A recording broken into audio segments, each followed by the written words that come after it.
बरसात का मौसम था। गांव की गलियों में मिट्टी की सौंधी खुशबू फैल रही थी। सीमा और राधा दादी के साथ पुराने घर में रहती थीं। घर के पीछे बड़ा खेत और बगल में आम और अमरूद का बगीचा था। दादी धीरे से बोलती है, बेटा आज खेत में मत जाना, बादल कुछ भारी हैं। लगता है रात को बड़ी बारिश होगी। राधा मुस्कुराकर बोली, दादी बारिश में भी खेत कितना सुंदर लगता है। पानी की बूंदें जैसे खेत को नया जीवन देती हैं। नहाने में भी मजा आता है। सीमा थोड़ा डरते हुए बोली, पर दादी ने मना किया है ना राधा, वहां पुराने कुएं के पास कोई नहीं जाता। दादी की बात मान लो, राधा वहां नहीं चलते हैं। दादी, हाँ उस कुएं में एक रहस्य छिपा है बेटा। जब भी बड़ी बरसात होती है कोई ना कोई आवाज वहां से आती है। राधा चुप हो गई, लेकिन उसकी आंखों में जिज्ञासा चमक रही थी। उसने दादी और सीमा का बात मान ली। रात काफी हो चुकी थी। शाम के समय सूरज डूब गया था। आसमान में बिजली चमक रही थी। हवा में ठंडक थी। रामू काका छत से पुकारे। रामू काका बोले, सीमा बिटिया दरवाजे बंद कर लो, रात भारी लग रही है, नहीं तो तुम डर जाओगी। मोती दरवाजे के पास बैठा गरजने लगा। राधा खिड़की से बाहर देख रही थी। बारिश की बूंदें बगीचे की पत्तियों पर मोती जैसी चमक रही थी। राधा का मन बाहर जाने को कर रहा था। राधा धीरे से बोली, दीदी चलो ना बगीचे तक चलते हैं, बस थोड़ा देर के लिए। सीमा सख्त लहजे में बोली, तू पागल है क्या? इस वक्त दादी सो रही है और बाहर तूफान आने वाला है। वहां कहां जाओगी? मैं नहीं जाऊंगी, मुझे डर लगता है ये काले बादल से। लेकिन राधा मानने वाली नहीं थी। जब सब सो गए, राधा धीरे से उठी। उसने मोती को इशारा किया, चलो चुपचाप चलते हैं। मोती पूंछ हिलाकर साथ चल पड़ा। राधा ने बगीचे पहुंच रही थी। बारिश में उसकी चोटी भीग रही थी और मिट्टी में पैर धंस रहे थे। बगीचे में आम के पेड़ों से टपकती बूंदें रहस्यमयी संगीत बज रहे थे। राधा आसमान की ओर देखकर बोली, राधा आसमान की ओर देखकर बोली, वाह कितना सुंदर है ये मौसम। अचानक पीछे से किसी के कदमों की आवाज आई। तू पागल हो गई है राधा, दादी अगर जाग गई तो चल घर चल। लेकिन तभी दोनों ने सुना, खेत की दिशा से किसी जानवर जैसी आवाज आई, जैसे कोई कराह रहा हो। दोनों बहनें डरने वाली नहीं और दोनों बहनें लाल टीन लेके खेत की तरफ बढ़ी। मोती आगे आगे चल रहा था, भौंकते। राधा धीरे से बोली, दीदी सुनो ना, कोई वहां मदद मांग रहा है क्या? बारिश अब तेज हो चुकी थी। खेत के बीचों बीच पुराना कुआं था। उसी कुएं से आवाज आ रही थी।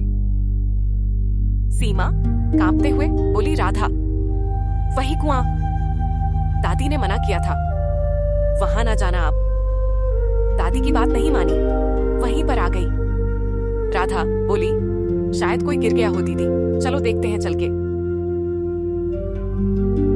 दोनों कुएं के पास पहुंची। कुएं के चारों ओर घास उगी थी और पानी का बहाव था। मोती ने जोर से भौंकना शुरू किया। अचानक कुएं के भीतर से धीमी आवाज आई, मेरी मदद करो, कोई है वहां। वो दो बहनें डर गई। कुआं में देखा तो कोई नहीं था और कुत्ता जोर से चिल्लाने लगा। सिर्फ पानी की सतह पर कुछ हिलता दिखाई दिया, जैसे कोई पुरानी रस्सी। सुबह जब दादी ने दोनों को देखा तो गुस्से से कांप उठी। दादी तीखी आवाज में बोली, तुम दोनों वहां गई थी ना, मैंने मना किया था। क्या तुम जानती हो उस कुएं की कहानी क्या है? दोनों चुप थीं।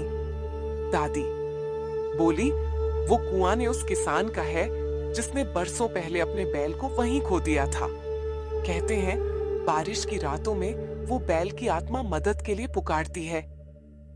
सीमा कांप उठी। राधा सोच में पड़ गई। क्या हमने उस आत्मा की आवाज सुनी थी? रात को राधा को अजीब सपना आया। वही खेत, वही कुआं और एक बूढ़ा किसान एक सफेद बैल के साथ उसे देख रहा था। किसान सपने में बोला, बेटी मेरा मोती, उसे ढूंढो, वो वहीं कहीं है। राधा नींद से हड़बड़ाकर उठी। मोती पास ही सो रहा था, पर सपना इतना सजीव था कि वह बेचैन हो गई। अगले दिन फिर बारिश हुई। इस बार रामू काका खेत में पानी का बहाव देखने गए। वो हाँफते हुए लौटे। रामू काका बोले, दादी उस कुएं के पास कुछ अजीब है, वहां मिट्टी खुद खुद धंस रही है। दादी चिंतित हो उठी। राधा का दिल फिर बेचैन हो गया। उसने तय किया कि वो आज सच्चाई जानेगी। रात में जब सब सो गए, राधा फिर उठी। इस बार सीमा ने उसे रोका नहीं, बल्कि साथ चल दी। सीमा धीरे से बोली, ठीक है राधा, आज देखते हैं आखिर वहां है क्या। दोनों चल दी और मोती को साथ लिया। बरसात रुक चुकी थी, पर हवा में अब भी नमी और रहस्य था। दोनों कुएं के पास पहुंची। राधा ने देखा कुएं की दीवार के नीचे मिट्टी धंस चुकी थी और एक पुरानी लकड़ी की पेटी झलक रही थी। राधा उत्साहित होकर बोली, दीदी कोई पुरानी पेटी है वहां। दोनों ने मिलकर निकलते हैं मोती। भौंकता है पेटी भारी। उन लोगों ने निकल ली जब उन्होंने उसे खोला। अंदर पुराने जमाने के सिक्के, एक घड़ी और एक मिट्टी की छोटी मूर्ति थी, एक सफेद बैल की। जैसे ही उन्होंने पेटी खोली, हवा में अजीब सी खुशबू फैल गई। दूर से एक आवाज आई, धन्यवाद बेटियों, अब मेरा मोती चैन से रहेगा। दोनों ने एक दूसरे को देखा। सीमा की आंखों से आंसू बह निकले और राधा मुस्कुरा उठी। राधा बोली, दीदी वो सपना सच था। किसान और उसका बैल अब शांत हो गए। राधा, दीदी वो सपना सच था। किसान और उसका बैल अब शांत हो गए। दादी बोली, तुम दोनों ने उस अधूरी आत्मा को मुक्त कर दिया। अब वो कुआं कभी नहीं पुकारेगा। अगली सुबह गांव में पहली बार सूरज बादलों के बीच से झांका। खेतों में नई फसल की हरियाली चमक रही थी। बगीचे में आम की पत्तियों पर ओस की बूंदें झिलमिला रही थीं। मोती खुशी से उछल रहा था। राधा ने उसे प्यार से सहलाया और मुस्कुराई। राधा बोली, अब डर नहीं लगता दीदी। इस बगीचे में तो आत्माएं भी दोस्त बन जाती हैं। मेरी दोनों बेटियों ने ऐसा बहादुरी का काम जो किया है। सीमा हंस पड़ी। दादी ने कहा, दादी बोली, यही सच्ची बहादुरी है, डर पर जीत और दूसरों की मदद। बरसात को 3 दिन बीत चुके थे। गांव में हर ओर कीचड़ और नमी थी। दादी घर के आंगन में तुलसी चौरे के पास दीपक जला रही थी। सीमा और राधा दोनों खेत में कम कर रही थीं, जहां उन्होंने उस रात कुएं से पेटी। सीमा धीरे से बोली, अब सब सामान्य है, पर फिर भी लगता है जैसे कोई देख रहा हो। राधा बोली, शायद किसान की आत्मा अब भी आसपास है दीदी। वो हमारा रक्षक बन गया होगा। इतने में पीछे से आवाज आई। रामू काका बोले, बिटिया खेत में कुछ अजीब हो रहा है। हर रात कोई जानवर आता है और फसल कुचल देता है। राधा की आंखें चौड़ी हो गई। अगले दिन सुबह दोनों बहनें खेत में गईं। मिट्टी में गहरे और बड़े बड़े पदचिन्ह थे, जैसे किसी बड़े जानवर के हों, पर निशान खेत में जाते थे, लौटते नहीं थे। वो दोनों बहनें देख के चौंक गई। सीमा बोली, ये इंसान के नहीं हो सकते। राधा, ना ही किसी आम जानवर के, शायद वही मोती की आत्मा। मोती बगल में खड़ा गरजने लगा, जैसे किसी अदृश्य चीज पर भौंक रहा हो। दादी ने जब यह सुना तो उनके चेहरे का रंग उड़ गया। दादी घबराकर बोली, तुम दोनों फिर उस खेत में गई? वो आत्मा शांति पा चुकी थी, पर अगर किसी ने उसके स्थान को छेड़ा तो वो फिर बेचैन हो सकती है। राधा बोली, लेकिन हमने कुछ नहीं किया दादी, बस देखने गए थे। दादी बोली, बेटा आत्माओं को सुकून तब तक रहता है जब तक इंसान उनके निशान मिटाने की कोशिश न करे।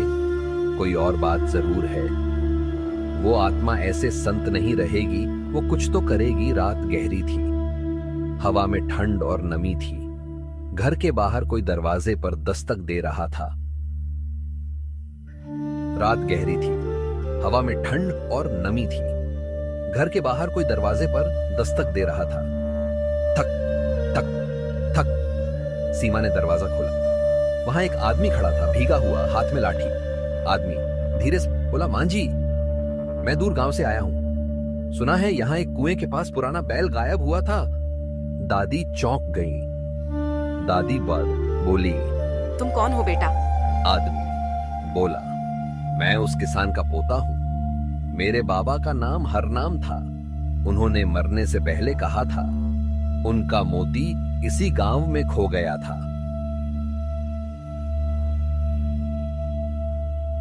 दादी ने सबको बैठाया और कहा, बेटा, तुम्हारे बाबा की आत्मा को हमने मुक्त किया था, पर शायद अब उसे उसके साथी की निशानी लौटानी है।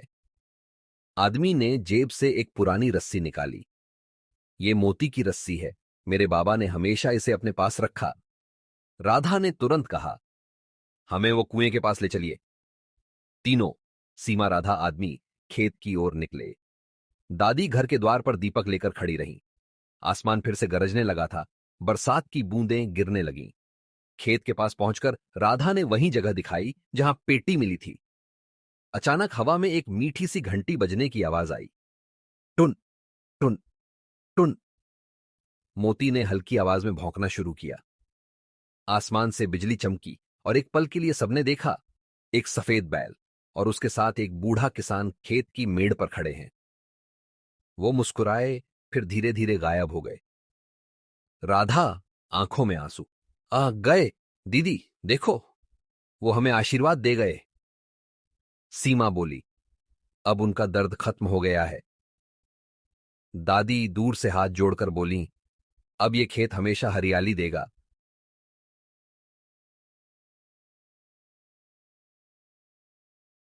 अगले दिन सूरज पहली बार पूरे चमक के साथ निकला।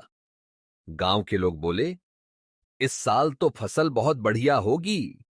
दादी ने मुस्कुराते हुए कहा, क्योंकि अब इस खेत की रखवाली 2 बहनें नहीं, 2 आत्माएं भी कर रही हैं।